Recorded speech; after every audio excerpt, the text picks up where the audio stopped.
pamilya, kag sa tagsa nga tao nga nagaubra diri. Sa tanan, congratulations sa aton tanan. Isa ni sa kadalagan, hindi lang sa Arevalo public market vendors, hindi lang sa syudad, hindi lang sa taga-Arevalo, pero kadalagan sa bugos na syudad sa Iloilo. So congratulations, and I hope madamo man kita pa din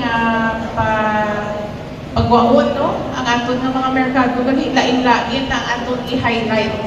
Kinapanugdog ko na ano i-highlight, tadi mabaligya kada di tanong basi diri pwede sa second floor kay para kada Domingo makatuan man ang Arevalo Public Market. Lalayan gid nato para masigurado gid nato ang kauswagan sa Arevalo Public Market. Madamo din kasalamat.